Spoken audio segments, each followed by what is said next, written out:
जय हिंद दोस्तों, कैसे हैं आप सभी। उम्मीद करते हैं आप मस्त होंगे, स्वस्थ होंगे। तो चलिए, कहा जाता है कि मुश्किलों से भाग जाना आसान होता है और हर पहलू जिंदगी का इम्तिहान होता है। डरने वालों को कुछ नहीं मिलता जिंदगी में और लड़ने वालों के कदमों में ही जहान होता है। प्यारे दोस्तों, आज हम लोग पढ़ने वाले हैं 12.3 का क्वेश्चन नंबर 8, 9 और 10 क्वेश्चन का हल।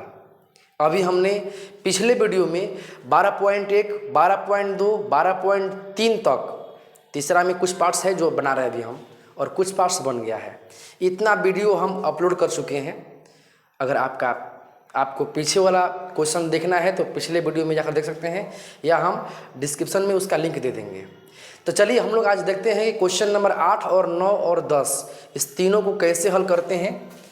देखिए, क्वेश्चन नंबर 8 में 12.3 का क्वेश्चन नंबर 8 है। इसमें कहा गया है कि आकृति में एक दौड़ने का पथ, देखिए एक दौड़ने का पथ है, रेसिंग ट्रैक है, इस पे लोग दौड़ते हैं। रेसिंग ट्रैक दर्शाती है जिसके बाएं और दाएं सिरे अर्धवृत्तकार है।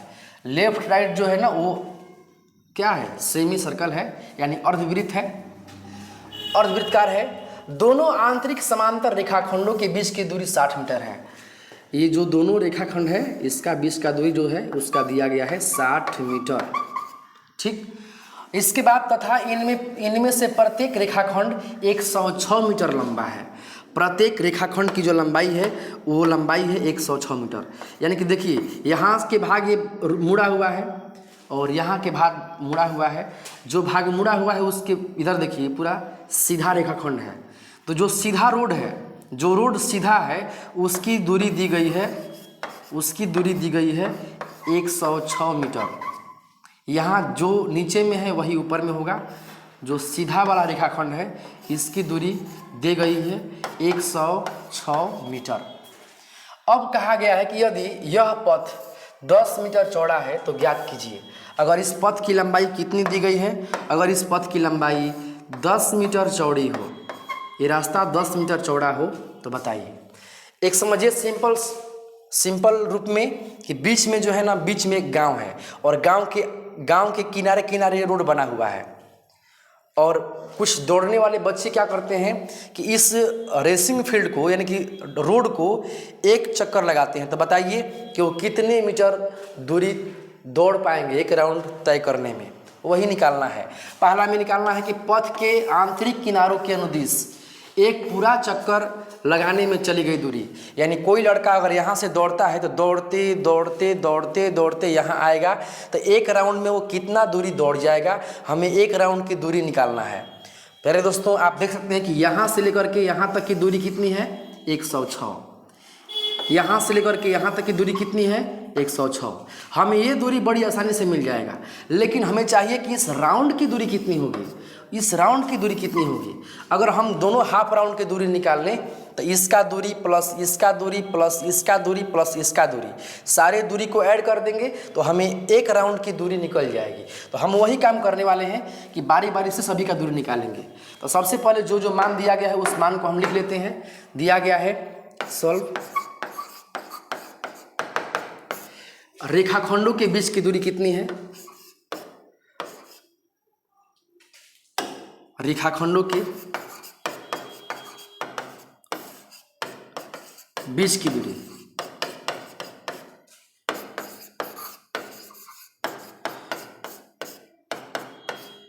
की दूरी है 60 मीटर।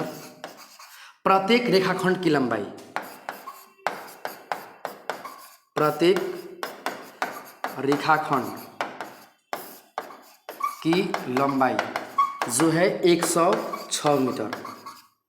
ठीक, और इसके बाद पथ की चौड़ाई कितनी है, पथ की चौड़ाई है 10 मीटर।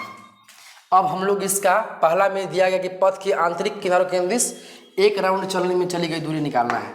तो हम यहाँ से एक काम कर लेते हैं, लिखेंगे पहला में कि एक चक्कर चलने में लगी दूरी बराबर। अब बताइए एक राउंड में कितनी दूरी चल पाएंगे, तो यहाँ समझिए, हम चलते हैं यहाँ से एक रेखाखंड की लंबाई और यहाँ से एक रेखाखंड की लंबाई, तो इसमें दो रेखाखंड हैं, यानी लिख देंगे जो कुल दूरी होगा उसमें 2 गो रेखाखंड का दूरी होगा, 2 गुने रेखाखंड की दूरी, रेखाखंड की लंबाई 2 गो रेखाखंड की लंबाई। अब इस दोनों दूरी को हम ऐड कर लिए, अब इस दूरी को ऐड करना है, तो अब देखिए यहाँ पे कैसे होगा, हाफ राउंड की दूरी और इधर की हाफ राउंड की दूरी, अगर इस हाफ राउंड को आपस में काट करके ज्वाइंट कर दिया जाए तो एक वृत्त का शेप लेगा, और हम देख सकते हैं कि यहाँ वृत्त के आरी की लंबाई क्या होती है, तो 2πr, उसको बोलते हैं परिधि। अगर हम वृत्त के परिधि निकाल देंगे तो इसके साइड की लंबाई निकल जाएगी, यानी कि लिख देंगे कि दोनों गोलाकार भाग की लंबाई, यानी कि वृत्त की लंबाई। यहाँ पे क्या हो जाएगा, इसको हम यहाँ से मिटा देते हैं और लिख देंगे प्लस 2 रेखाखंडों की दूरी प्लस 2 अर्धवृत्त की दूरी, यानी कि 2 अर्धवृत्त की लंबाई, यानी कि परिधि, यानी क्या हो जाएगा, परिधि। किसकी परिधि, वृत्त की परिधि, ठीक है, किसकी परिधि, तो अर्धवृत्त, और अर्धवृत्त क्या बनेगा, तो वृत्त, यहाँ पर हम वृत्त लिखते हैं, वृत्त की परिधि, ठीक। अब बताइए 2 रेखाखंड की दूरी कितनी है बेटा, तो रेखाखंड की जो लंबाई है 106 है, प्लस 2 अर्धवृत्त की लंबाई, 2 अर्धवृत्त मिलकर क्या बन गया, वृत्त यानी परिधि, वृत्त की परिधि क्या होता है 2πr, और यहाँ से 2 × 106 प्लस 2 पाई का मान हो गया 22/7, और इसका जो त्रिज्या है, त्रिज्या क्या होगा, तो देखिए ये जो है ना हाफ राउंड, तो हाफ राउंड का जो व्यास है वो व्यास कितना दिया गया है, व्यास है 60, तो त्रिज्या कितना होगा, ये दूरी जो होगा ना इसका व्यास है, तो इसका त्रिज्या यहाँ निकाल लेते हैं 60/2, यानी कि वो आएगा 30 मीटर, यानी हम लोग यहाँ पर रेडियस का वैल्यू लिखेंगे 30, और यहाँ से हल कर देते हैं 6 दूनी के 12 और 2 एकम 2, 6 दूनी के 12 2 एकम 2, ये हो गया। इसके बाद हम लोग अब एक काम करेंगे, अब इसका निकालेंगे, प्लस ये कटने वाला नहीं है, 2 दूना के 4 मल्टीप्लाई 30/7। अब बताइए इसमें क्या होगा, इसको हल कर लेते हैं, तो 212 प्लस 4 × 12 के 2 हासिल 1, 4 × 12 = 13, 13/7, इसका बटे पर का जोड़ कर लेंगे, एलसीएम हो जाएगा 7 12 × 84 और 7 दूना के 14 और 1320। इस दोनों को ऐड कर लें तो क्या आएगा, ये आएगा 4 0 4, 8 2 10 के 0 हासिल 1, 4 3 7 1 8 1 1 2, 28/4/7, ठीक है, इतना मीटर। आप इसको चाहें तो भाग दे के दशमलव में भी कर सकते हैं, या इतना भी, ये आंसर हो गया। भाग देंगे तो 700 कुछ आएगा, ठीक है। इस तरीके से हम लोग एक राउंड में कितना दूरी चलेगा उसका दूरी निकाल लेंगे हम। अब दूसरा में बोला गया है इसमें कि पथ का क्षेत्रफल बताइए, पथ का क्षेत्रफल, ये जो पूरा पथ है ये रास्ता का क्षेत्रफल बताइए क्या क्षेत्रफल होगा। तो क्षेत्रफल भी बहुत आसान है, आप यहाँ मिलाइए, ये जो डायग्राम बना हुआ है ये डायग्राम कैसा है, तो ये एक आयत है, ये है एक आयत, यहाँ भी आयत बन रहा है और यहाँ भी आयत बन रहा है, ये आयत बन रहा है ना, आयत का क्षेत्रफल, ये आयत का क्षेत्रफल। तो आयत का क्षेत्रफल बराबर लंबाई गुना चौड़ाई, क्योंकि सवाल में कहा कि पथ का क्षेत्रफल, जो दौड़ने वाला ट्रैक है, रास्ता है, उस रास्ता कितना एरिया का है, कितना क्षेत्रफल का है। तो क्षेत्रफल हम मिला रहे हैं, तो यहाँ पर जो रेखाखंड है, रेखाखंड के पास बन रहा है आयत, तो आयत का क्षेत्रफल हो जाएगा, जिसमें लंबाई का मान हो जाएगा 106 और चौड़ाई का मान क्या हो जाएगा 10 मीटर, ये चौड़ाई होगा। यानी कि आयत का क्षेत्रफल बराबर एल इंटू बी, लंबाई गुना चौड़ाई। ऐसे करने से इसका एरिया आएगा, और जो उसका एरिया होगा वही एरिया इसका भी होगा, क्योंकि लंबाई भी उतना ही है और चौड़ाई भी उतना ही है, तो जितना इसका एरिया आएगा उतना इसका एरिया आएगा। अब हम निकालेंगे गोलाकार भाग का एरिया। तो गोलाकार भाग कैसा है, तो देखिए गोलाकार भाग ऐसा है, ऐसे है गोलाकार भाग, ऐसे है, इधर का भाग और इधर का भाग। अगर हम इसको ज्वाइंट कर दें तो ज्वाइंट करने के बाद ये ऐसा हो जाएगा, इसको ज्वाइंट कर दें, ज्वाइंट करने के बाद ये ऐसा हो जाएगा, यानी कि एक वृत्त बन जाएगा। हमें इस भाग का क्षेत्रफल निकालना है, तो आपको जानकारी होगी कि ये भाग कहाँ होता है, वलय में होता है, इसको बोलते हैं वलय। और वलय का क्षेत्रफल क्या होता है, पाई इंटू बड़ा आर स्क्वायर माइनस छोटा आर स्क्वायर। ये हो गया छोटा त्रिज्या और ये हो गया बड़ा त्रिज्या, ठीक है। तो अगर हम वलय का क्षेत्रफल निकाल दें तो इस रास्ता का क्षेत्रफल जो गोलाकार भाग का रास्ता है ये आ जाएगा। तो हम अब यही काम करेंगे, हमें देखना है कि बड़ा त्रिज्या कितना है और छोटा त्रिज्या कितना है, ठीक है। अगर ये खोज लेते हैं तो हमें इसका मान निकल जाएगा। अब देखिए यहाँ जो डायग्राम में है इसका कितना दिया गया है, तो इसका जो व्यास है 60 है, तो त्रिज्या कितना हो जाएगा, तो त्रिज्या हो जाएगा 30। और ये हो गया, देखिए छोटा आर के मान हो गया 30, अब बड़ा आर के मान क्या होगा, तो 30 और प्लस 10, 30 10 क्या हो जाएगा 40, बड़ा आर के मान हो जाएगा 40 और छोटा आर के मान हो गया 30। यानी हम यहाँ पर देख सकते हैं कि पथ का क्षेत्रफल निकालना है ना, हमें क्या निकालना है, पथ का क्षेत्रफल। तो लिखेंगे पथ का क्षेत्रफल बराबर 2 आयत का क्षेत्रफल प्लस 2 अर्धवृत्त का क्षेत्रफल, 2 अर्धवृत्त का वलय का क्षेत्रफल लिखेंगे। दूसरा में हमें निकालना है पथ का क्षेत्रफल। तो पथ का क्षेत्रफल बराबर 2 गो आयत है, उसमें 2 आयत का क्षेत्रफल प्लस, आप यहाँ देख सकते हैं 2 गो बन गया आयत, तो 2 गो आयत का क्षेत्रफल प्लस अर्धवृत्तकार वलय, यानी कि अर्धवृत्त क्या बनेगा, एक वृत्त बनेगा, यानी कि वृत्ताकार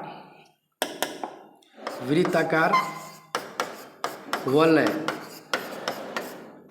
का क्षेत्रफल। 2 गुना आयत का क्षेत्रफल होता है एल इंटू बी प्लस वृत्त का क्षेत्रफल, वृत्तकार वलय का क्षेत्रफल क्या होता है, पाई इंटू बड़ा आर स्क्वायर माइनस छोटा आर स्क्वायर, ठीक है। अब बात रहा कि बड़ा आर के मान कितना है, छोटा आर के मान कितना है। देखिए बड़ा आर के मान और छोटा आर के मान हम यहाँ पे लिख देते हैं, आसानी के लिए हल करने में ठीक रहेगा। बड़ा आर के मान कितना हो गया था, तो छोटा आर के मान था 30, यहाँ देख सकते हैं कि कितना था 30, छोटा त्रिज्या। अब बड़ा त्रिज्या कितना था, 30 और 10 40, तो बड़े त्रिज्या का मान हो गया 40, 30 प्लस 10, और छोटे त्रिज्या का मान हो गया 30।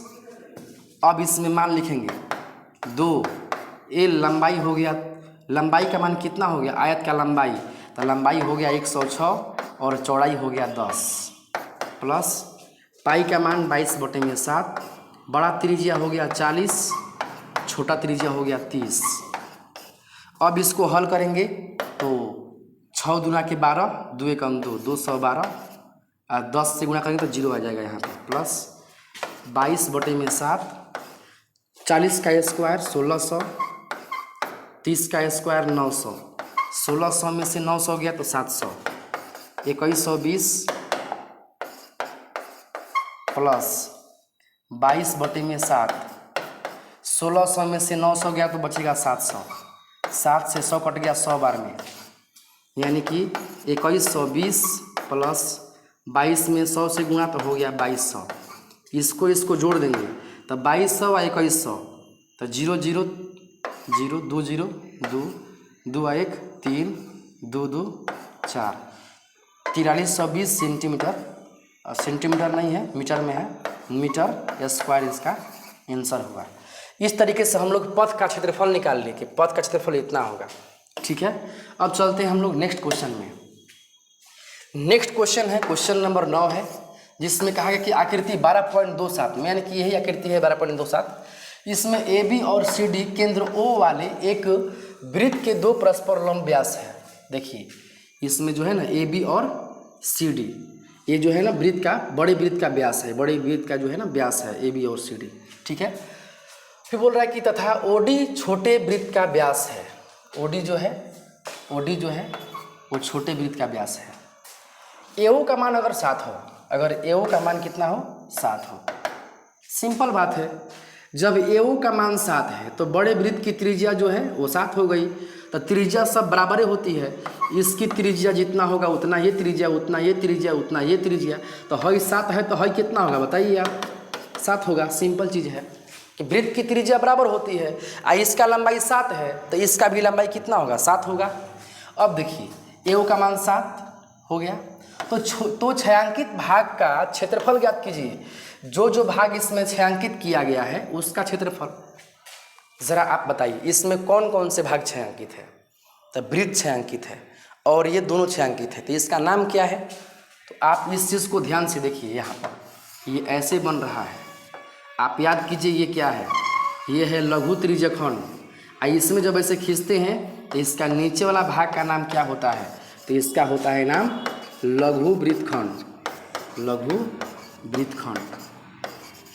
ठीक है, तो ये लघु वृत्तखंड है, इसमें ऐसा लघु वृत्तखंड 2 गो बन रहा है। तो एगो के निकाल के 2 से गुणा कर देंगे तो दोनों का क्षेत्रफल आ जाएगा। हमें निकालना है छायांकित भाग का क्षेत्रफल, तो इसको छायांकित किया गया है, इसको छायांकित किया गया है। तो छायांकित भाग के लिए एगो के निकाल के 2 से गुणा कर देंगे और फिर इसका एरिया निकाल देंगे और सारे आंसर को जोड़ देंगे तो छायांकित भाग का एरिया आ जाएगा। तो चलिए हम सभी मान को लिखते हैं, लिखेंगे यहाँ पर कि एओ का मान कितना दिया है, सॉल्व। एओ का लंबाई दिया गया है 7, यानी कि जो बड़े वृत्त की त्रिज्या है वो 7 है। कितना है, 7 है। बड़े वृत्त की जो त्रिज्या है, बड़े वृत्त की त्रिज्या कितना हो गया, 7 सेंटीमीटर। छोटे वृत्त की त्रिज्या, छोटे वृत्त का व्यास, छोटे वृत्त का कितना व्यास है, तो 7 है। तो छोटे वृत्त का त्रिज्या कितना होगा, तो 7/2। देखिए छोटा वृत्त, इसको हम छोटा आर मान लिए, बड़ा वृत्त को बड़ा आर मान लिए। ठीक, अब इसके बाद अब बताइए, किसी वृत्त के केंद्र को 4 भाग में बांट देने पर कोण कितना कितना बनता है, तो 90 डिग्री बनता है। कोण हो गया 90 डिग्री। ठीक है, अब लिखेंगे हम लोग यहाँ पर थीटा का मान कितना हो गया, 90 डिग्री। छायांकित भाग का क्षेत्रफल बराबर, छायांकित भाग का क्षेत्रफल बराबर बड़े वृत्त का क्षेत्रफल, बड़े वृत्त का नहीं सॉरी,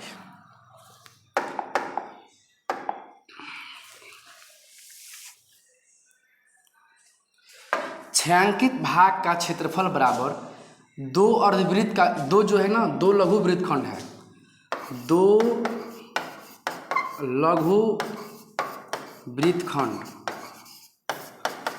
का क्षेत्रफल प्लस छोटे वृत्त का क्षेत्रफल, छोटे वृत्त का क्षेत्रफल। लघु वृत्तखंड का क्षेत्रफल क्या होता है, तो 2 गुना लघु वृत्तखंड का होता है थीटा बटे में 360 pi r a square minus 1/2 r a square sine theta plus छोटे वृत्त का तब पाई आर ए स्क्वायर। एक चीज़ और, लघु वृत्तखंड में ना बड़ा त्रिज्या लिया गया है 7, इसीलिए इसमें हम बड़ा आर कर देते हैं और उसमें छोटा आर। अब चलिए इसको हल करेंगे, तो 2 थीटा का मान 90 डिग्री बटे में 360, पाई का मान 22/7, त्रिज्या बड़े त्रिज्या है 7 माइनस 1/2 7 × 7 इंटू साइन 90 प्लस 22/7, छोटे त्रिज्या कितना है, तो 7/2 है, 7/2। अब इसको हल कर लेते हैं, बताइए 9 से 36 क बार में, 4 बार में, 7 से 7 भी कट गया तो 22 7 154, 7 दूनी 14 के 4, 7 दूनी 14 1 15, यानी 2 ब्रैकेट 154 बटे में 4, फिर माइनस 1/2, 7 सत्ते 49 और साइन 90 का मान 1 प्लस 7 में 7 गया, 22 से 2 11, 11 7 77 बटे में 2।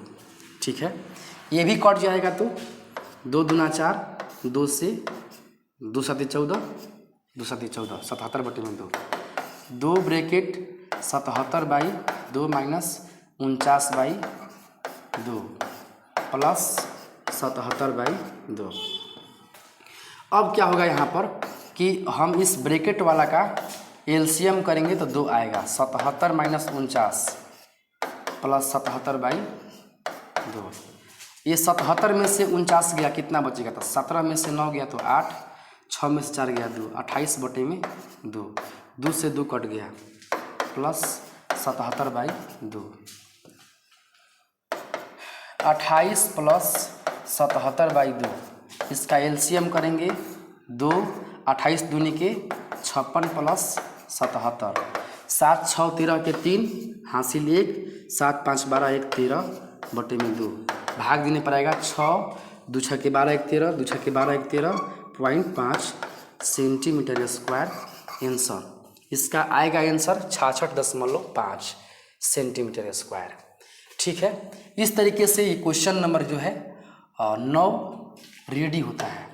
अब हम लोग चलते हैं 10वें क्वेश्चन में, जो कि आखिरी क्वेश्चन है।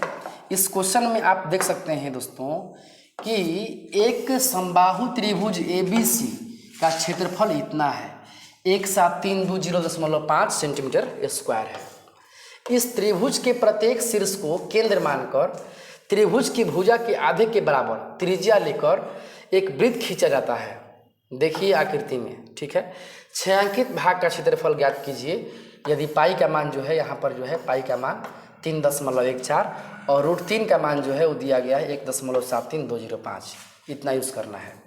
यानी आप समझिए यहाँ पर सवाल में ये कहा गया है कि 3 गो वृत्त है। सबसे पहले त्रिभुज एक बनाया गया है, त्रिभुज, और त्रिभुज के इस ए केंद्र को लेकर के एक वृत्त खींचा गया है, ठीक।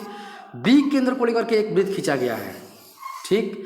सी केंद्र को लेकर के एक वृत्त खींचा गया है, ठीक। तो 3 वृत्त खींचने के बाद जो बीच में स्पेस दिख रहा है उसी भाग का क्षेत्रफल है ना, उसका क्षेत्रफल दिया गया है कि जो छायांकित भाग है ना, छायांकित भाग, उसका क्षेत्रफल ज्ञात करना है। छायांकित भाग का क्षेत्रफल क्या करना है? ज्ञात करना है, ठीक। इसमें त्रिभुज का क्षेत्रफल दिया गया है, तो जो जो मान है उसको लिखते हैं। मान क्या क्या दिया गया है? तो दिया गया कि ABC का क्षेत्रफल इतना है। जो ABC त्रिभुज है वो त्रिभुज का क्षेत्रफल दिया गया है, कितना है लिखेंगे, सॉल्व। दिया गया है कि त्रिभुज का क्षेत्रफल, समबाहु त्रिभुज, समबाहु त्रिभुज का क्षेत्रफल 17320.5 सेंटीमीटर स्क्वायर, यहाँ आप देख सकते हैं ये दिया गया है। अब बताइए आप कि समबाहु त्रिभुज का क्षेत्रफल का फॉर्मूला क्या होता है? तो इसका फॉर्मूला होता है √3/4 गुना भुजा स्क्वायर बराबर 17320.5 सेंटीमीटर स्क्वायर। अब यहाँ से हम लोग √3 का मान जो है रख देंगे। √3 का मान इतना दिया गया है 1.73205 बटे में 4 इंटू भुजा स्क्वायर बराबर 17320.5। अब यहाँ से हम लोग क्या करेंगे, क्रॉस गुणा कर लेते हैं ऐसे। तो 1 से इसमें गुणा करने पर ये हो जाएगा 1.73205 भुजा स्क्वायर, ठीक है दोस्तों। अब 4 से गुणा करेंगे तो 4 गुना 17320.5 इतना आएगा। इसके बाद भुजा स्क्वायर बराबर 4 गुने 17320.5 बटे में, अब ये गुणा में है तो ये कहाँ जाएगा बताइए, कहाँ जाएगा? बटे में जाएगा, ये बटे में हो गया। इसके बाद ये भुजा स्क्वायर बराबर, हाँ अब यहाँ पर मेन लड़ाई है। नीचे का दशमलव को ऊपर में ले जाना है और ऊपर के दशमलव को नीचे लेके आना है। तो 4 गुना 173205 और इसको भी लिख लेते हैं पहले 173205। अब बताइए अगर नीचे वाला दशमलव को ऊपर में ले जाएंगे तो क्या बनेगा। तो दशमलव के लिए 1 2 3 4 5 तो 5 0 2 3 4 5। ऊपर का दशमलव के नीचे गिराना है। दशमलव के लिए 1, दशमलव के बाद 1 अंक है तो 1 0। ये तो पूरा कट जाएगा स्पष्ट, ये 0 से 1 0 कट जाएगा। यानी क्या बचा, भुजा स्क्वायर बराबर 4 गुना 1000। 4 गुना 1000 नहीं है, 4 गुने 10,000 है। ठीक, ये गुणा करने पर हो जाएगा कितना, 40,000। ठीक, भुजा स्क्वायर। अब बताइए इधर में वर्ग है तो इधर में क्या बनेगा, वर्गमूल बनेगा। और 4000 के वर्गमूल क्या होता है, तो 4 के वर्गमूल 2 और 2 0 2 0। तो इसमें इस जोड़ा में से एगो 0 और इस जोड़ा में से एगो 0। वर्गमूल निकालने का शॉर्टकट तरीका है, 4 का वर्गमूल 2 और इस जोड़ा में से एगो 0, इस जोड़ा में से एगो 0। यानी कि 200 सेंटीमीटर जो है वो किसका मान आया, भुजा का मान आया। प्यारे दोस्तों आप देख सकते हैं कि इस त्रिभुज के भुजा की लंबाई कितना हुआ, 200 सेंटीमीटर। लेकिन क्वेश्चन में कहा गया है कि जो त्रिभुज का केंद्र पर बना हुआ वृत्त है ना, वो त्रिभुज के जो भुजा है ना उसका आधे आधे पर बना हुआ है। अब आप ही बताइए कि जब पूरा लंबाई 200 है, पूरा लंबाई 200 है तो इसका पूरा लंबाई 200 है तो इसका हाफ कितना कितना पड़ेगा। तो ये पड़ेगा 100, ये भी पड़ेगा 100, 100 और 100 पूरा हो जाएगा 200। ठीक है, यानी कि 100 का पड़ेगा। और जब 100 पड़ेगा तो समझिए कि इस वृत्त की त्रिज्या कितनी हुई, इस वृत्त की त्रिज्या हो गई कितनी, 100। इस वृत्त की त्रिज्या कितनी हुई, 100। इस वृत्त की त्रिज्या कितनी हुई, 100। लेकिन अब ये देखिए, अब हमें ये देखना है कि इसमें हमें तो निकालना है छायांकित भाग का क्षेत्रफल। तो छायांकित भाग कैसे होगा, तो आप एक काम करिए, आप इस त्रिज्याखंड को ध्यान दीजिए। त्रिभुज के अंदर त्रिज्याखंड, एगो त्रिज्याखंड, 2 गो त्रिज्याखंड, 3 गो त्रिज्याखंड। आप क्या करेंगे कि एक त्रिज्याखंड का क्षेत्रफल निकाल करके 3 से गुणा कर देंगे। ठीक है, तो तीनों त्रिज्याखंड का क्षेत्रफल आ जाएगा, है ना। हम वही काम कर लेते हैं, लिखेंगे कि इसमें त्रिज्या का मान तो मिल गया, त्रिज्याखंड की त्रिज्या कितना मिल गया, 100। त्रिज्याखंड की जो त्रिज्या है, त्रिज्याखंड की त्रिज्या तो 200 का आधा यानी कि 100। और इसके बाद वो समबाहु त्रिभुज है तो कोण कितना बनेगा, तो समबाहु त्रिभुज के प्रत्येक कोण 60 डिग्री का होता है। समबाहु त्रिभुज के प्रत्येक कोण कितना का होता है, 60 डिग्री का। तो इसका जो थीटा का मान हो गया वो हो गया 60 डिग्री। अब निकाल देंगे, लिखेंगे छायांकित भाग का क्षेत्रफल बराबर छायांकित भाग का क्षेत्रफल बराबर समबाहु त्रिभुज का क्षेत्रफल, समबाहु त्रिभुज का क्षेत्रफल माइनस 3 त्रिज्याखंड का क्षेत्रफल, 3 त्रिज्याखंड का क्षेत्रफल। आप यहाँ देख सकते हैं कि जो छायांकित भाग है वो छायांकित भाग बीच वाला है। तो त्रिभुज के क्षेत्रफल में से 3 गो त्रिज्याखंड का क्षेत्रफल निकाल देंगे तो छायांकित भाग बचेगा। ठीक है, अब उसको हम लोग हल करते हैं।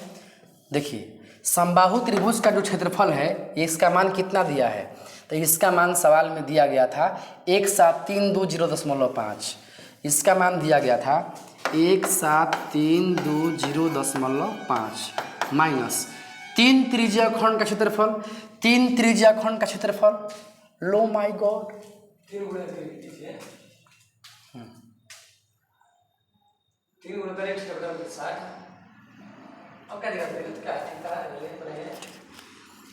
3 गुना theta by 360 pi r square. तो इसका हो जाएगा 17320.5 माइनस 3 है तो 3 थीटा के मान पर हो जाएगा कितना, थीटा हो गया 60 डिग्री बटे में 360 और पाई का मान इसमें 3.14 दिया है। आर स्क्वायर त्रिज्या के मान इसमें है कितना 100 है, तो 100 गुना 100, ठीक, यहाँ पर जो है 100 होगा।